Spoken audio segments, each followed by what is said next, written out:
Hello friends, welcome to my YouTube channel Free Motion Learning Center. নমস্কাৰ আন এটা নতুন ভিডিঅ'লৈ আপোনালোকক সকলোকে স্বাগতম আজিৰ ভিডিঅ'টোত আপোনালোকক দেখুৱাবলৈ জনাবলৈ চেষ্টা কৰিম লখিমপুৰৰ নাৰায়ণপুৰত অনুষ্ঠিত ষষ্ঠ সপ্ততিতম পূৰ্ণাংগ নাৰায়ণপুৰ অসম সাহিত্য সভা অধিৱেশনৰ কিছু নজনা কথা আৰু দৃশ্য কোনোবাই সুধিব পাৰে যে অসম সাহিত্য সভা কি ই কি কাম কৰে ইয়াৰ মেইন উদ্দেশ্য কি তো বলক সময় নষ্ট নকৰি সেই কুৱেশ্যনবোৰৰ সমাধান বিচাৰি আৰম্ভ কৰোঁ আজিৰ এই ভিডিঅ'টো অসম সাহিত্য সভা ই এটা মঞ্চ যাৰ মেইন উদ্দেশ্য হ'ল অসমীয়া ভাষা সাহিত্য আৰু সংস্কৃতিৰ সৰ্বাংগীন উন্নতি কৰা লগতে অসমৰ থলুৱা ভাষা সংস্কৃতিৰ উন্নয়নৰ বাবে কাম কৰা অসম সাহিত্য সভাৰ জন্ম হৈছিলে 1917 চনত আৰু ইয়াৰ প্ৰথম সভাপতি আছিল পদ্মনাথ গোহাঁই বৰুৱা 1917 চনত শিৱসাগৰ জিলাৰ অসম সাহিত্য সভাৰ প্ৰথমখন অধিৱেশন অনুষ্ঠিত হৈছিল অসম সাহিত্য সভাৰ পুৰণি নাম আছিল অসমীয়া ভাষা উন্নতি সাধিনী সভা এইবাৰৰ নৱনিৰ্বাচিত 2022-23 বৰ্ষৰ তথা বৰ্তমানৰ অসম সাহিত্য সভাৰ সভাপতি হৈছে ডক্টৰ সূৰ্য হাজৰিকা যদি অসম সাহিত্য সভাৰ বিষয়ে আৰু অধিক জানিব বিচাৰে তেনেহ'লে গুগলত অসম সাহিত্য সভা বুলি সাৰ্চ কৰি এনেকৈ অসমীয়া ভাষা উন্নতি সাধিনী সভাৰ পৰা আৰম্ভ কৰি কিনে বৰ্তমানলৈকে সকলো কথা জানিব পাৰিব মোৰ লগত আছে হিমাংশু পুনিতা নিকিতা সুমন আৰু সাহিত্য সভাৰে এজনী স্বেচ্ছাসেৱী মাধুৰীয়ে আমাক ভিতৰত কি আছে সকলো দেখুৱাই দিব আজিৰ ভিডিঅ'টো মজা আৰু এটা বুম ভিডিঅ' হ'বলৈ গৈ আছে তো বলক আমি ভিডিঅ'টো আৰম্ভ কৰোঁ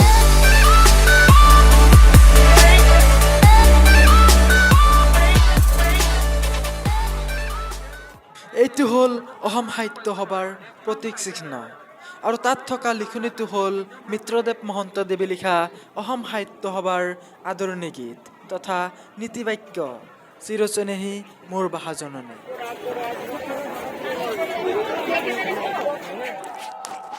বলক প্ৰদৰ্শনী চাওক গুৱাহাটীস্থিত শ্ৰীমন্ত শংকৰদেৱ কলাক্ষেত্ৰৰ পৰাও ইয়াতে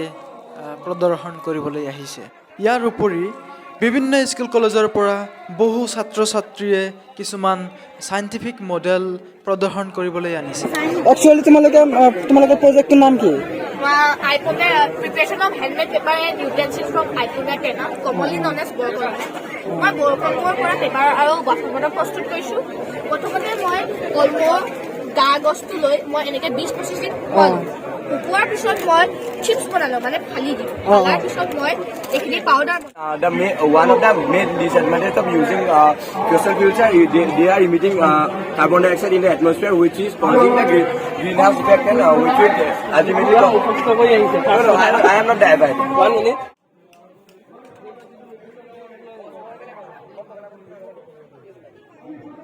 আমি আজি RT-PCR COVID-19 RT-PCR টেষ্টটো কেনেকুৱা হয় সেইটো দেখুৱাবলৈ বিচাৰিছোঁ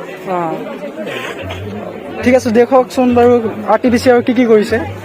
RT-PCR প্ৰথম হৈছে reverse transcription polymerase chain reaction প্ৰথমতে প্ৰচেছটো আগৰ পৰা যিটো চেম্পল আমি লওঁ মুখৰ পৰা লওঁ সোৱাব টেষ্ট সোৱাব টেষ্ট সেইটো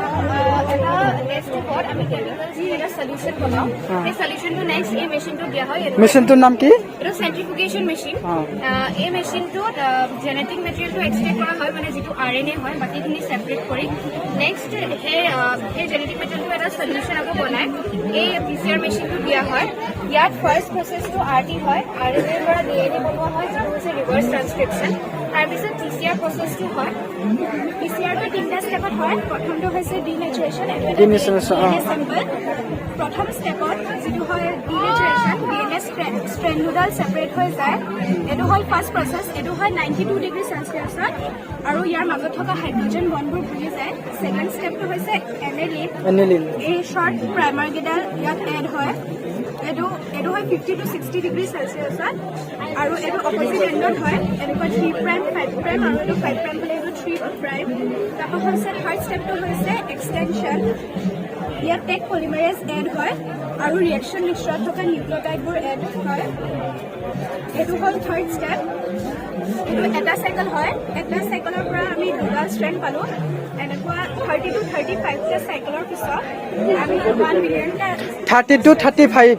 চাইকেল এনেকুৱা চাইকেল আমি মানে কিমান কপিছ হ'বগে 1 বিলিয়নটা DNA কপিছ এই 1 বিলিয়নটা DNA কপিছত এই PCR মেচিনটোৱে আমাক ইনফৰমেশ্যন দিব মানে প্ৰত্যেকটো চাইকেলৰ পাছত আমি এটা জিলিকনি কালাৰ এটা আমি মেজাৰ কৰোঁ হয় ফ্ল'ৰেচেণ্ট ডাই এই ডাইটো যদি এটা চাৰ্টেন লেভেল যদি এক্সিড হয় নমস্কাৰ বাইদেউ নমস্কাৰ আপোনালোকৰ মডেল একচুৱেলি মডেল হয় নেকি এইটো আপোনালোকে যিটো এইটো কৰি আছে এইটো মডেল নেকি মডেল নাই এইটো পোষ্টাৰ প্ৰেজেণ্টেশ্যন আমি লখিমপুৰ চায়েন্স চেণ্টাৰ প্লেনেটৰিয়ামৰ পৰা আহিছোঁ আমাৰ লখিমপুৰত এটা প্লেনেটৰিয়াম ইন'ভেশ্যন হৈছে যোৱা 15 ডিচেম্বৰ সেইটো প্ৰমোশ্যনৰ কাৰণে আমি এই পোষ্টাৰ প্ৰেজেণ্টেশ্যন দিব লাগিব এইটো সম্পূৰ্ণভাৱে 3D মডেলৰ নেকি এইটো আমাৰ যিটো হেৰি আছে মানে তোমাৰ এইটো আপোনাৰ যিটো মানে চিষ্টেম আছে চিষ্টেম আছে ৰেজিষ্টাৰ চিষ্টেম বুলি কয় সেই চিষ্টেম সম্পূৰ্ণ মানে কি নতুন ইয়াৰ আগতে নলবাৰীতো 3D মানে এটা কি কৰিছিল বিজ্ঞান কেন্দ্ৰ হেৰি কৰিছিলে পাছতে আমাৰতো হৈছে নলবাৰীতো 10 লাখ মানে নলবাৰীটো নৰ্থ ইষ্টৰ ভিতৰত প্ৰথমটো 3D মডেল আছিলে আৰু লখিমপুৰতো 2 নম্বৰ দ্বিতীয়টো আমাৰ শ্ব' এইটো চলি আছে বৰ্তমান শ্ব' আমাৰ এইটো চলি আছে ৰাউণ্ড অফ আৰু আপুনি এইবিলাক চাব পাৰিব টাইমিংটো হৈছে টাইমিংটো ৰাতিপুৱা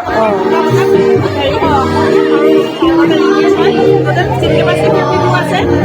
আৰু এনে আৰু এই শ্ব' আমাৰ নিজৰ শ্ব'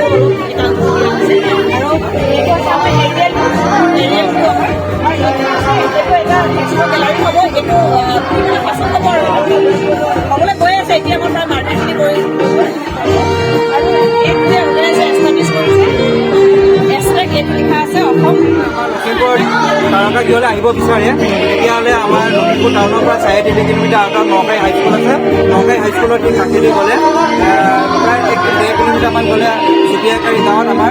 প্লেনেটৰিয়ামটো আছে আমাৰ বৰ্তমান তাত 50টা চিট কেপাচিটি আছে আগতীয়াকৈ যোগাযোগ কৰিলে আমি বিভিন্ন স্কুলত ছাত্ৰ-ছাত্ৰীৰ কাৰণে গোটেই শ্ব'টো আমি ৰাখিব পাৰোঁ আৰু তেনেকৈ বহুত ল'ৰা ছোৱালী আমাৰ কাৰণে আহিছে আৰু আমি আশা কৰিম সকলো ছাত্ৰ-ছাত্ৰীসকল আমাৰ কাৰণে আহক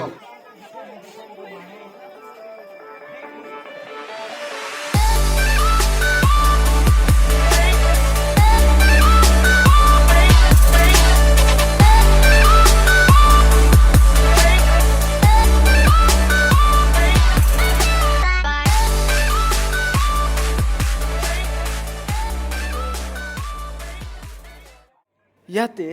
1917 চনৰ পৰা মানে পদ্মনাথ গোহাঁই বৰুৱাৰ পৰা আৰম্ভ কৰি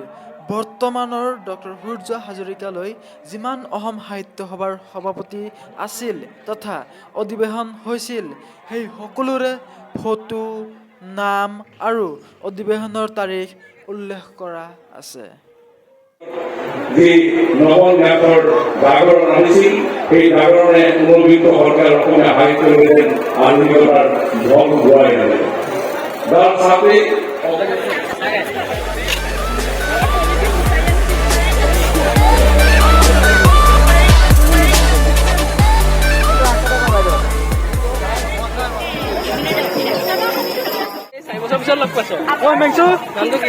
কেনেকুৱা লাগিছে ধুনীয়া লাগিছে কিয় বেয়া লাগিব মানুহে মানুহ গোটেইখন চাব গ'লে ন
এটা হ'ল গুৱাহাটীত যেনেকৈ শংকৰদেৱৰ স্মৃতিত শ্ৰীমন্ত শংকৰদেৱ কলাক্ষেত্ৰ আছে, তেনেকৈয়ে লখিমপুৰৰ নাৰায়ণপুৰত মাধৱদেৱৰ স্মৃতিত মাধৱদেৱ কলাক্ষেত্ৰ বনাই আছে। আনটো হ'ল গোটাই নৰ্থ ইষ্টৰ ভিতৰত নলবাৰীৰ পিছত দ্বিতীয়টো 3D ছায়েন্স প্লেনেটৰিয়ামৰ কাম ইতিমধ্যে সম্পূৰ্ণ হৈছে। আপোনালোকে আহিব পাৰে আৰু বিন্দাছ চাব পাৰে। আজিৰ কাৰণে এইখিনিয়ে, ধন্যবাদ।